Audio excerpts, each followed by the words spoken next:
Morning, welcome to Morning Meeting. So here's what's on my mind this morning.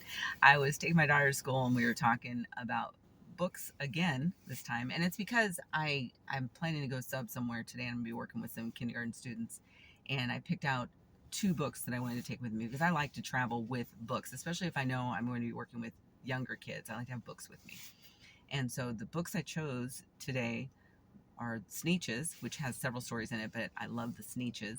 And the other one is The Monster at the End of the Book. And so I was putting them in the car, and my daughter said, "Oh, that's my book." And I'm like, "What book? Sneetches?" And I'm like, "That's mine." And she goes, "No, the other one, Monster at the End of the Book."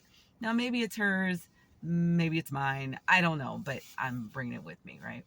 And so we got to talking about that book, and I said, "Hey, what do you think the theme of that book is? Monster at the End of the Book. What's the theme?" She sort of rolled her eyes because she knows this is the continuation of our conversation from before, and it might get political. So she says, "I don't know, maybe fear of the future." I said, "Oh yeah, it could be that. It definitely could be that. It could be fear of the unknown. It could be fear of um, not knowing what to expect."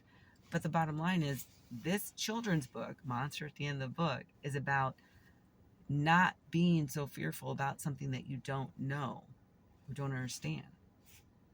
And this is a children's book. Yeah.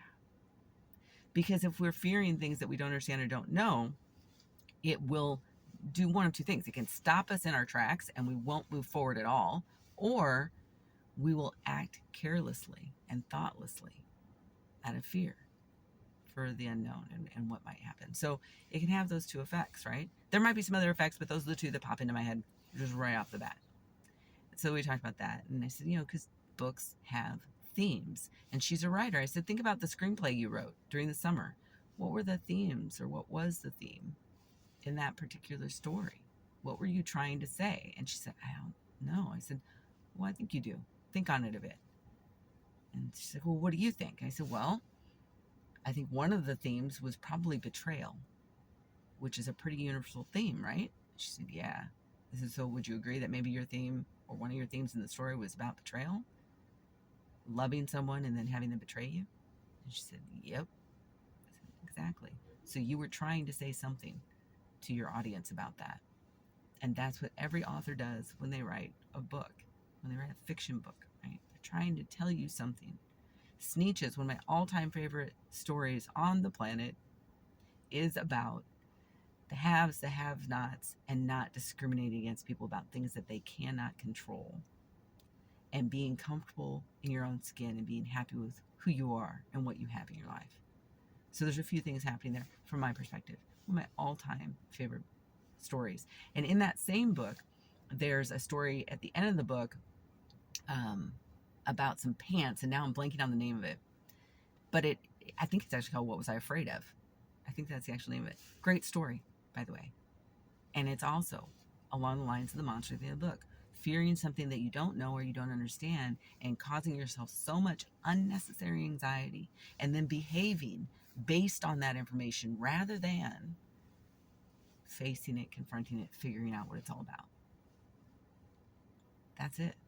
Now, I said to my husband this morning, as I showed him the books I was going to take with me, and I said, people want to talk about indoctrinating children. I'm going to indoctrinate these children to be kind and compassionate. That's what I'm going to do. And some people might really not like that. Some people might find that very annoying, hateful, whatever. I'm going to indoctrinate children around me to be kind and compassionate. Because empathy isn't enough. Empathy just means that I feel for you. I can sense your pain, right?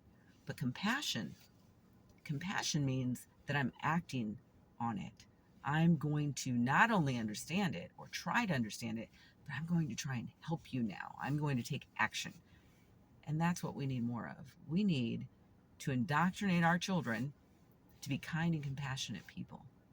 So when they see other people who aren't like them, don't look like them, don't talk like them, don't whatever, aren't them, that instead of being fearful, they go, I wonder what that person's all about. And they have this sense of curiosity. And they want to know more about that person. That's what I'm thinking. So if I'm going to indoctrinate, that's how I'm going to do it. It's going to be with Sneetches and the monster at the end of the book. And we're going to be talking about kindness and compassion a lot. And you'd think that I would only be doing that with younger students, like kindergarten students, but no, no, no, no, no, no. Because older students also happen to like to be read to. They really enjoy it.